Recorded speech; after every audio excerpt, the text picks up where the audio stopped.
2 words. Chainsaw Man. I can't even begin to express how much I love this series. I first discovered this series when the first few chapters were releasing, and it stayed with me to this very day. From inspiring my earliest cosplays, to introducing me to new friends, and even a relationship. This series holds a special place in my heart because of the incredible connections I've been able to foster. But regardless, I don't know who's letting this man cook, but Fujimoto is cooking.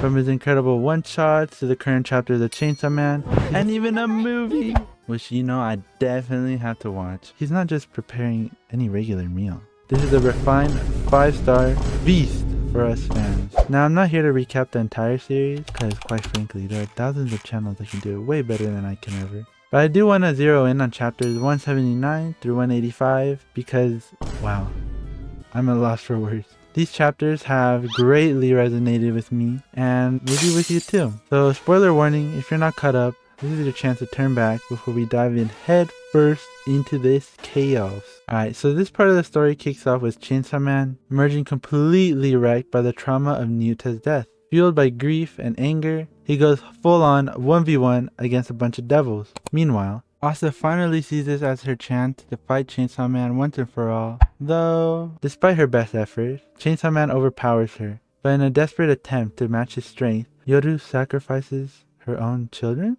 Yeah, the Gun Devil and the Tank Devil. With this terrifying boost, the playing field is now leveled out. Yoru nearly ends up killing Chainsaw Man, but he's saved last second by the blood of the Aging Devil. Determined to keep her prey from being snatched away, Yoru attacks the Aging Devil, but it casually just stops her with one hand. The Aging Devil, unimpressed, declares both Chainsaw Man and the War Devil immature and banishes them to a mysterious forest realm. And this is where I started shedding some crocodile tears. Denji and Yoru wake up next to each other in this eerie forest. Yoru instinctively moves to kill Chainsaw Man before he regains consciousness.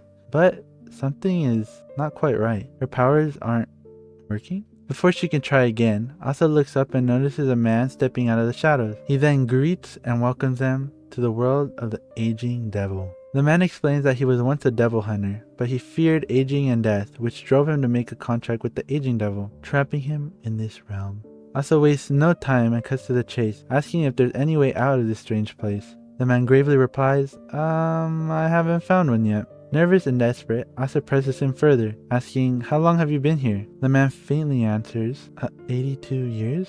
I'm the youngest one here. He then elaborates that in this realm, no one feels hunger or thirst, and no one can, off themselves, which has driven the other humans trapped in this realm mad. Asa panickingly tries again to ask if there's another way out, to in which the man admits that there was one person who's made it out. Her eyes widen in hope, and she urges him for more details. But just as he's about to answer, the man suddenly starts geeking out, saying that she's just one of his illusions, and ends with the line, it's time to disappear. Asa then begins to walk through the forest, trying to calm herself down, as she wonders if the situation was similar to the Eternity Devil. If that was the case, all she had to do was just perceive this space as her own and turn it into a weapon, like she did last time. Yoru then tries to fire a gun, but to no avail, leaving Asa confused. She then tries to pick up a stick, attempting to make it into a weapon, but it doesn't transform, and she angrily snaps it in half. She mutters to herself that it was indeed different from the time with the Eternity Devil, and that the Devil's powers were not working in this world. Yoru then punches a tree, remarking that her strength is no match for the Aging Devil's power. And all of a sudden, they hear a painful screech. When they look up at the tree, it begins to speak, saying that it hurt. Terrified, Asa turns and flees, only to trip on Denji as he suddenly appeared lying on the ground. The man then appears and explains to Asa and Yoru that if they lived 1,000 years, they would eventually become like that tree man. He explained that when the tree's roots burrow deep into the soil, their minds and bodies would fully merge with nature, and they can return to their real bodies in the real world. Asa then sits next to Denji, feeling frustrated, and mutters that it was all his fault. She slaps him across the face, demanding that he wakes up. He told me that she was stuck there because he always got tangled up with strange devils. Blood starts trickling from Denji's nose, and he begins to apologize, admitting that everyone who got involved with him ends up in misery, or dead. He expresses deep regret, saying that he would reflect on his mistakes until he turned into a big tree, as his punishment for being horny and empty-headed. As he cried, Asa and Yoru told him to stop, warning that she would hit him again if he didn't. Denji continued to apologize between sobs, and then,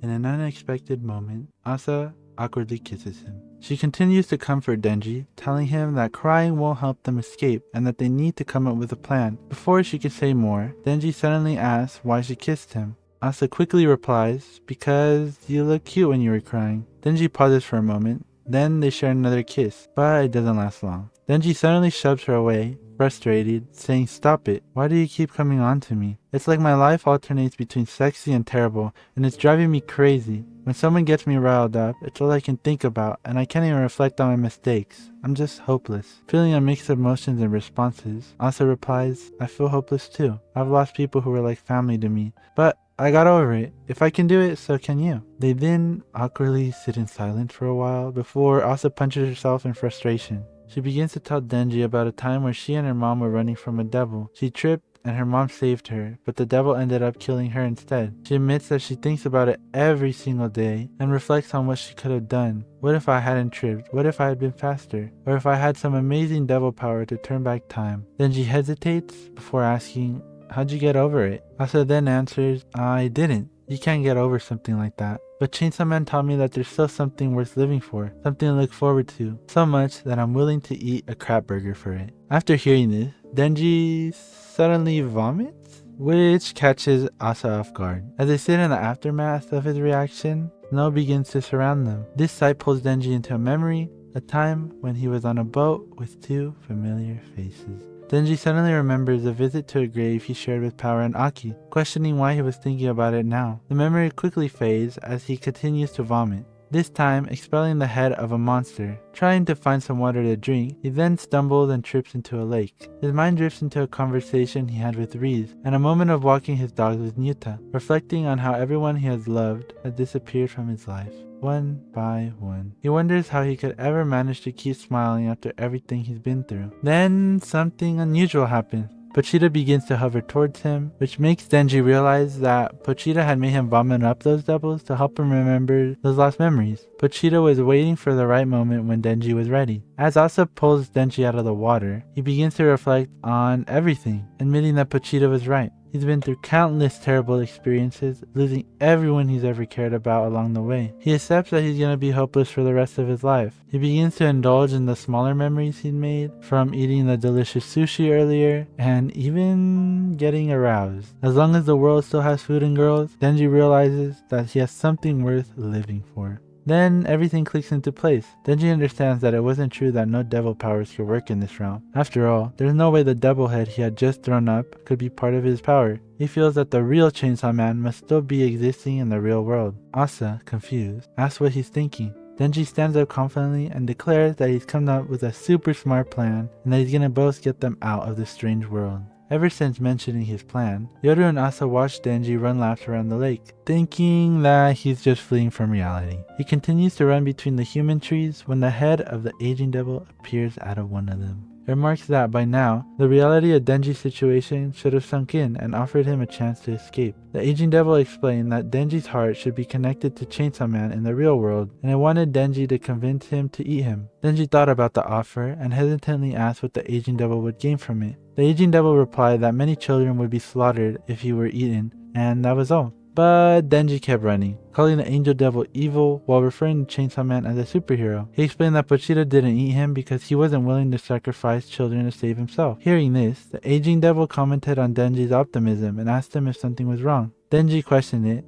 and the aging devil admitted that it was surprised how quickly Denji had moved on, implying that he didn't really love his family that much, especially if he's moved on so fast. Denji shot back, saying that the devil didn't understand his relationship with his family. He believed that one day he would find them again, and if they were dead, he would just find a new family. Life was tough, he admitted, but he was determined to make something better out of it, like a perpetual motion machine. The aging devil then asked Denji what exactly he planned to do, doubting that Denji could even escape. He paused for a moment, then confidently declared that his plan was already in motion. Confused, the aging devil responded that he had never provided an exit for the world. It pointed out that every tree in this place had once been a human, and those humans had spent 1 to 2,000 years devising escape plans. only to eventually be transformed into trees. He revealed that the transformation wasn't due to his power, but rather an innate mechanism of humans when they reach the accumulation of their thoughts. The aging devil then turned its attention back to Denji, asking how someone who had barely lived 20 years could ever hope to escape his own place. Then Denji explained his plan. He was running around to make himself hungry, as his stomach was out in the real world. Denji then approached Asa, who handed him an axe made from the tooth of the devil he had thrown up earlier. Denji grabbed the axe and swung it into a human tree, but a man appeared, telling him that it wasn't a tree, but a human. Denji said,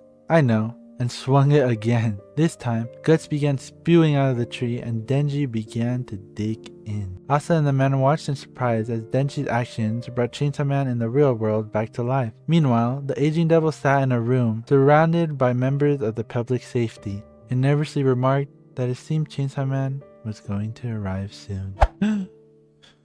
Let me catch my breath real quick. I'm well aware that Chainsawman has a lot more chapters now, but when I first read this part of the manga, it really impacted me. Most of us sometimes just feel like our world is crumbling down, and no matter how hard we try, it just doesn't get any better. People can only teach us so much through our teenage years and early adult life or even late adult life, and then we're left to fend for ourselves in this world. But seeing Denji's growth from the beginning of the manga to his attitude now, especially after all he's been through, really struck a chord in my heart. It makes me so happy to see Denji value his life and live for himself instead of being manipulated or living for someone else, and learning and reflecting on those experiences. And it gives me so much motivation to be able to push through any hardships I'm going through or any losses or experiences that were negative. I'm not sure if I'm analyzing or articulating these chapters well, but I just know that it reminds me to pursue my dreams and push myself to be the best that I can and learn from my mistakes. Just being able to feel this way and try to share my thoughts with you guys is why I love Chainsawman so much. If you haven't already caught up or checked out Chainsawman and for some reason made it this far, I recommend doing so because it's impacted me so much. I also want to say thank you guys so much for the constant support, even though I haven't uploaded in 6 months. I expected to come back to like 2 to 3 people, and even then I was excited to see those 2 to 3 people, but I've come back to more comments and people on my channel. I can't thank you guys enough, but thank you guys so much for watching and tuning into this new style of video,